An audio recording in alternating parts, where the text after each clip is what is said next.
ABP news की reporter Manogya Loiwal और cameraman सूरज पांडे धर्म करम के स्पेशल एपिसोड के अगले पड़ाव के लिए निकल चुके हैं।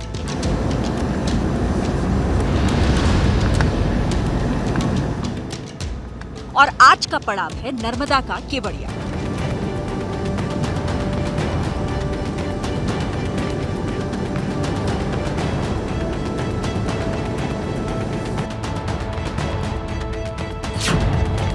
एक भारत श्रेष्ठ भारत का था उनका सपना। उनके विरोधी भी उन्हें मान लेते थे अपना। लोग आज भी प्यार से उन्हें कहते हैं सरदार। एक बिखरे हुए हिंदुस्तान को जोड़ने का उनका सपना कब होगा साकार। धर्म से परे अपने कर्म से उन्होंने स्थापित किया अपना कीर्तिमान। स्टैच्यू ऑफ यूनिटी का निर्माण क्या बीजेपी के लिए इस चुनाव में साबित होगा वरदान। नमस्कार, मैं हूं मनोज्ञा लोईवाल और धर्म और कर्म का ये कारवां पहुंच चुका है नर्मदा जिला। एक ऐसा जिला जो नदी नर्मदा पर है बसा, लेकिन अभी भी राजनीति में है फंसा। तो चलिए आपको बताएंगे कि कैसे इस मूर्ति के बनने से कई नए कीर्तिमान तो स्थापित हुए हैं, लेकिन क्या इससे असर पड़ेगा राजनीति पर, क्योंकि जब बात होगी भूमि पुत्र की तो भूमि पर राजनीति पर भी उसका असर होगा।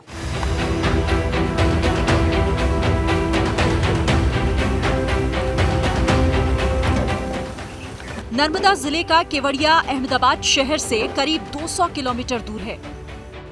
एबीपी न्यूज की टीम केवड़िया पहुंची, जहां मौजूद है विश्व की सबसे बड़ी मूर्ति स्टैच्यू ऑफ यूनिटी।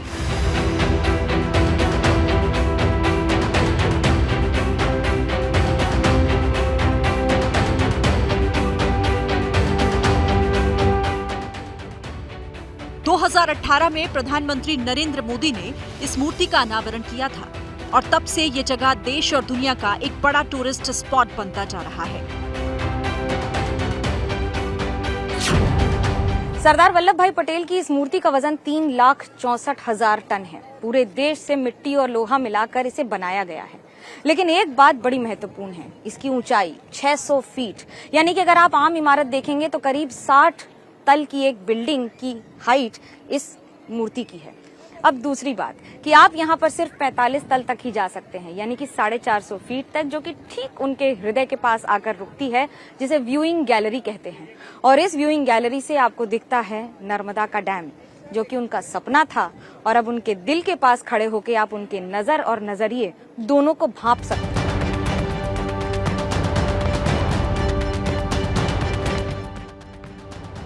हजार करोड़ की लागत से बनी मूर्ति की ऊंचाई 600 फीट है, यानी 182 मीटर ऊंची है सरदार पटेल की ये प्रतिमा।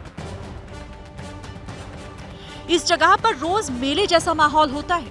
मनोज्ञा की मुलाकात यहाँ सबसे पहले बेंगलुरु से परिवार के साथ एक ऐसे नौजवान से हुई जिसका परिवार सालों पहले गुजरात से चला गया था।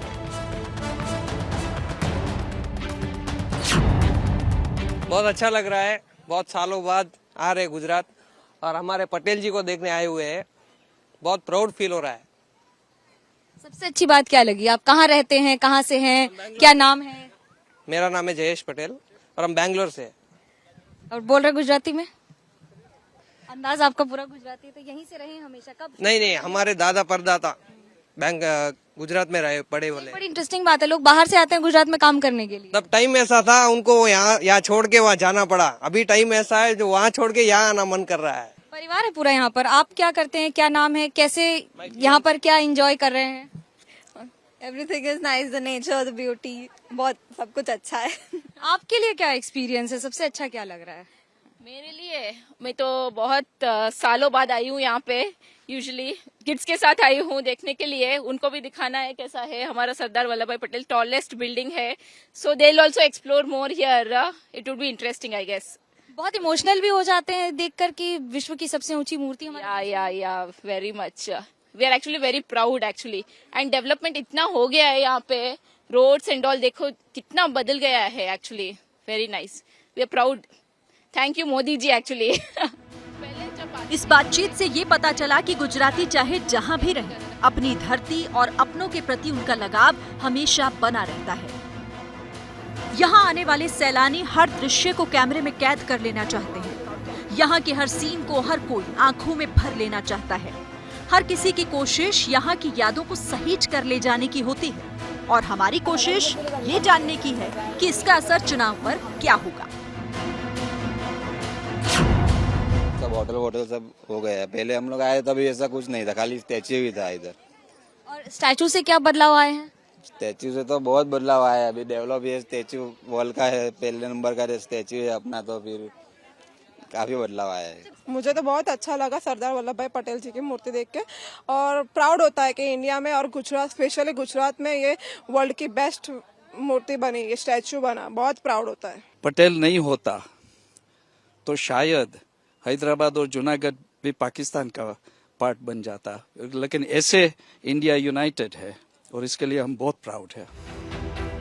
हर किसी की अपनी अपनी राय है और अपनी अपनी राय होनी भी चाहिए, लेकिन यहाँ पहुंचकर हमारी टीम को जो बदलाव देखने को मिला वो वाकई बदलते हिंदुस्तान का प्रतीक है, जो सुकून देने वाला है।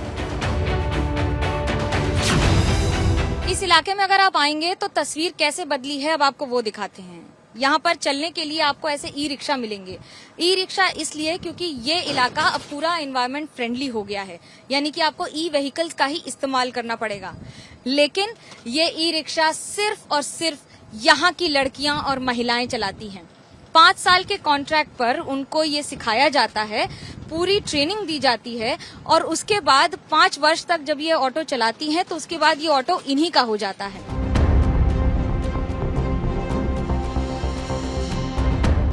इस गुलाबी ऑटो ने इलाके की महिलाओं की जिंदगी बदल दी है और ये बदलाव महज साल भर पहले ही शुरू हुआ। दिल्ली के चुनाव पर ज्ञानेंद्र तिवारी के साथ आप देख रहे हैं ऑटो राजा, लेकिन हम आपको दिखा रहे हैं गुजरात की ऑटो रानी। जी हाँ, गुलाबी ऑटो में ये सिर्फ और सिर्फ महिलाएं चलाती हैं यहाँ पर ऑटो। कहाँ पर? स्टैचू ऑफ यूनिटी, यानी कि विश्व की सबसे ऊंची मूर्ति के सामने जितने भी आपको यहाँ पर ऑटो मिल जाएंगे वो सिर्फ महिलाएं चलाती हैं या लड़कियां चलाती हैं, जिन्हें इसके लिए ट्रेनिंग दी गई है। ये सभी आदिवासी महिलाएं हैं जो कुछ वर्षों पहले तक अपने घरों में रहती थी, लेकिन आज घर से निकली हैं और गुलाबी गैंग के तहत गुलाबी ऑटो में लगातार इस इलाके की परिवर्तन की बयार में हाथ में हाथ, या यूं कहें ऑटो के साथ ऑटो मिलाकर चल रही हैं। बताते हैं आपको कैसे बदल रही हैं। यहाँ करीब इस तरह के 55 ई ऑटो चलते हैं। नीलम कहती हैं कि इस गुलाबी गाड़ी ने तो जिंदगी में रंग भर दिए हैं। चाहे जितना कि पहले मोदी जी सीएम थे तभी उतना यहाँ पे नहीं था, लेकिन प्रधानमंत्री होने के बाद यहाँ स्टैच्यू ऑफ यूनिटी में बहुत सारा बदलाव आ गया है। तो जैसे यहाँ पे कि पिंक ऑटो शुरू किया है हमारे लेडीजों के लिए, तो बहुत अच्छा है कि हम महीने का 15,000 कम से कम तो उतना ही कमाते हैं। अगर ज्यादा टूरिस्ट आते हैं तो उससे ज्यादा भी कमाते हैं। सबसे अच्छा क्या लगता है जिंदगी में आपके, क्या बदलाव आया है? हमारे लिए बहुत अच्छा है कि पहले तो हम लड़कियां घर से भी बाहर नहीं निकलती थी। अभी यहाँ मोदी जी के आने की वजह से लड़कियों को बहुत सारा बाहर निकलने का कुछ काम वगैरह बहुत पहले लेडीज को ही चॉइस करते हैं।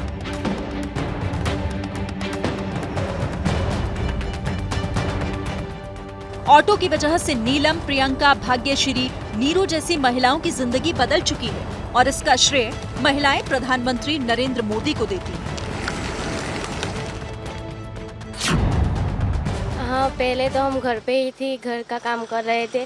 अभी तो हमको जो घर काम में भी काम आते हैं, जो इसमें कमाते हैं वो, और जो हमारी जरूरत है वो भी सब पूरी होती है।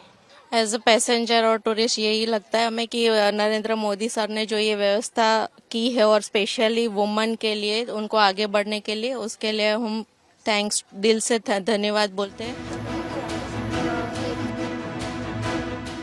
इस पिंक ऑटो के चलने से यहाँ आने वाले सैलानियों को काफी मदद मिल रही है और महिला ऑटो ड्राइवर भी इस तरह से ट्रेंड हो चुकी हैं कि किसी तरह की कोई झिझक नहीं। ये बताइए कि आपके लिए क्या बदला है, ये रिक्शा ने क्या बदल दिया? रिक्शा ने हमारी पूरी लाइफ ही बदल दी, चेंज कर दिए। क्योंकि एक तो मैं पहले हाउस वाइफ हूँ, पहले घर पे ही रहती थी, घर के सारे काम करती थी। फिर हमको ट्रेनिंग मिला, ट्रेनिंग के बाद हमको लाइसेंस दिया और फिर ऑटो मिली। पहले पहले तो हमने सारे एरिया तो ऐसे ही देखे ही है, लेकिन यहाँ पे ये उसका पूरा जानकारी नहीं था। तो ऑटो में आने के बाद हमको पूरा जानकारी मिला कि स्टैचू ऑफ यूनिटी के बाद जंगल सफारी डैम में ये सारी जानकारी मिली। उससे हम लोग कोई भी टूरिस्ट आता है उसको पूरा समझा सकते हैं और पूरा गाइड भी कर सकते हैं। ये अभी हम घर पे थे और घर काम करते थे और कुछ नहीं। और अभी हमारे गांव में वो आंगनवाड़ी के वो बहनों ने बताया कि आपके गांव के और पास में वो ट्रेनिंग मिलेगा तो आप जाओ। और वहाँ फॉर्म भर के हमने ट्रेनिंग लिया 1 महीने का, तभी जाके हमने ये ऑटो सीखा।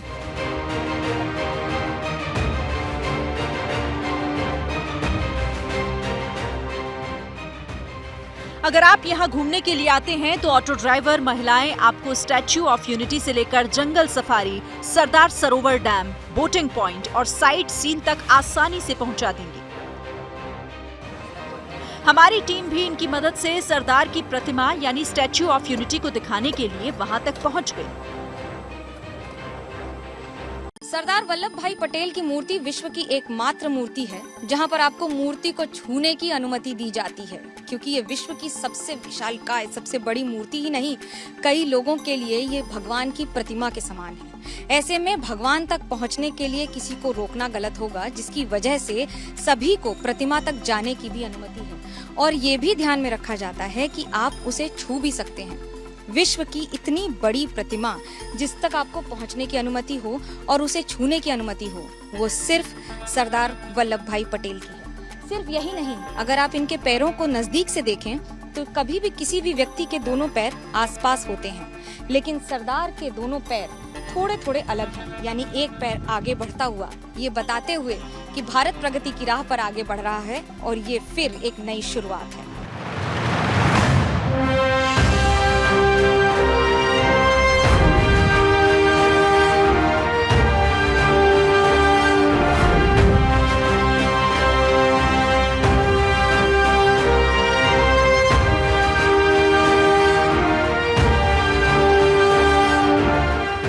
हिंदुस्तान के लिए सरदार पटेल का कद जितना विशाल है, यहाँ की ये प्रतिमा भी उतनी ही विशाल है। नर्मदा जिले के केवड़िया में जिस जगह पर ये मूर्ति बनी है वो सरदार सरोवर बांध से लगभग 3.5 किलोमीटर दक्षिण में नर्मदा नदी पर मौजूद है। इस पूरी मूर्ति को बनाने के लिए करीब 6,500 कांस्य धातु की प्लेट्स का इस्तेमाल किया गया है, जो कि ऑक्सीडाइजेशन की वजह से रंग बदलती हैं। लेकिन मेंटेनेंस एक बड़ी चुनौती होती है, इसलिए ये ध्यान में रखा गया है कि जब भी मेंटेनेंस करनी होगी तब इस तरह से, यानी कि ऊपर से लेकर नीचे तक इसे अंदर से कनेक्टेड रखा गया है, खास तौर से लार्सन एंड टूब्रो के स्टाफ के लिए, जो आकर इसके अंदर की मेंटेनेंस या सफाई कर सकते हैं। एक बात और, जो छोटे छोटे छेद आपको दिख रहे हैं ये वेंटिलेशन के लिए हैं, क्योंकि अगर कोई व्यक्ति अंदर जाएगा तो उसे सांस लेने में तकलीफ होगी। इसलिए लंबी दूरी की सोच रखकर मूर्ति को तो बनाया गया है, लेकिन उसके मेंटेनेंस को भी उतना ही महत्व दिया गया है। यहाँ पटेल म्यूजियम से लेकर प्रदर्शनी तक देखने लायक है। जो गाइड टूरिस्ट को लेकर आते हैं वो यहाँ की बारीकियों को बखूबी समझाते हैं। ऊपर से दूसरा और नीचे से 4थे नंबर का बटन है, ऊपर जो सर्कल दिख रहा है ना, वो जैकेट का बटन है। मूर्ते भागद्वय रांका वर्तते, मध्ये कुडमूल पट्टिका वर्तते। सरदार की प्रतिमा में 153 मीटर की ऊंचाई तक पर्यटक आ सकते हैं और यहाँ से 12 किलोमीटर तक देखा जा सकता है।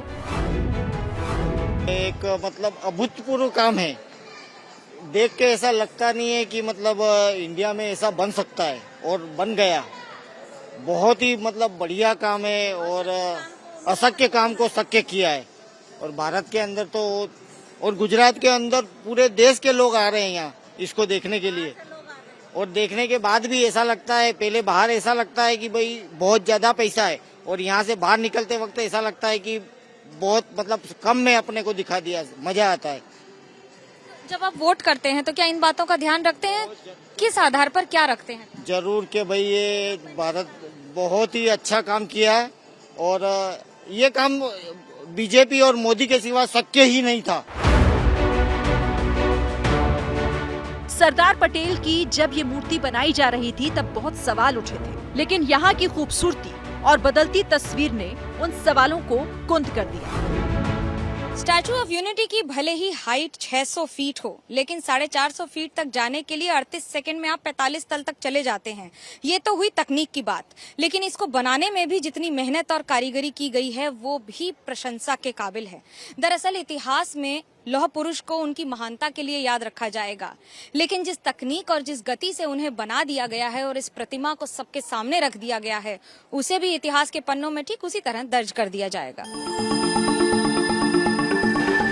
प्रधानमंत्री नरेंद्र मोदी पिछले महीने पटेल जयंती के मौके पर यहाँ पहुँचे थे। गुजरात की राजनीति में पटेल मुद्दा इसीलिए भी है क्योंकि पिछले दिनों ही पटेल के नाम पर राजनीति हुई। कांग्रेस ने सत्ता में आने पर अहमदाबाद के नरेंद्र मोदी स्टेडियम का नाम बदलकर पटेल स्टेडियम रखने का ऐलान किया।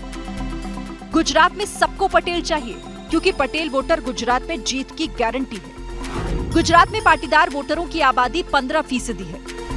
182 में से 80 सीटों पर पाटीदारों का प्रभाव है। 2017 में 44 पाटीदार विधायक चुने गए थे। उत्तर गुजरात, सौराष्ट्र में पाटीदार ज्यादा हैं। अब तक गुजरात में 5 सीएम पाटीदार समाज के हैं। आसपास के गांव में आदिवासी समाज के लोग हैं जिनके मन में सवाल है। मनोज्ञा ने उन सवालों को समझने की कोशिश भी की है। केवड़िया गांव का नाम भले ही बदलकर एकता नगर कर दिया गया हो, लेकिन आसपास के बहुत सारे ऐसे गांव हैं जहां पर अभी भी सवालों के घेरे में बहुत सारी बातें हैं। खास तौर से इसलिए क्योंकि यहां पर 80% से ज्यादा आदिवासी रहते हैं। पिछली बार भी यहां की दोनों विधानसभा सीटों पर नर्मदा जिले की एक पर कांग्रेस और एक पर बीटीपी का कब्जा था। इस बार महिलाओं से पूछते, आदिवासी महिलाओं से तावड़िया गाँव के आपके लिए क्या मुद्दे होंगे, क्या सोचकर इस बार वोट करें? हम तो इस सोच से यहाँ पे कुछ बदलेगा। हमारा घर तो वैसा ही है, ये सड़कें बन गई, ये स्टैचू बन गया, हमें तो अभी तक कुछ मिला ही नहीं, कुछ बदला भी नहीं है। मोदी साहब नहीं करा, कुछ नहीं करा, वह कर रहा था उद्योगपति के लिए कर रहा है।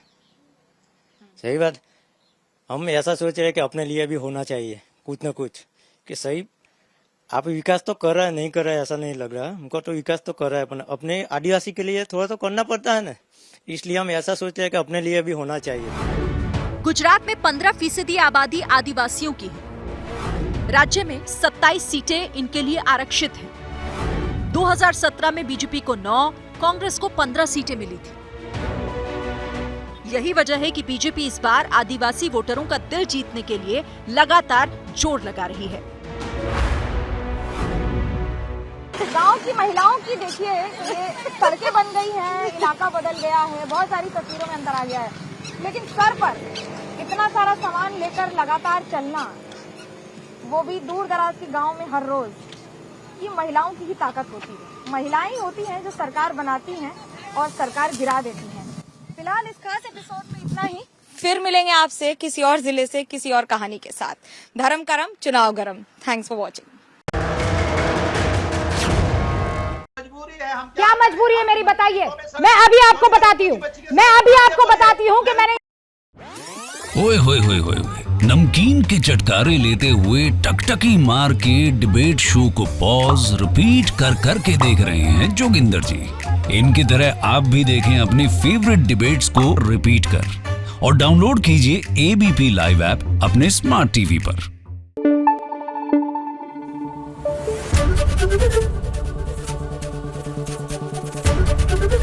एबीपी न्यूज आपको रखे आगे।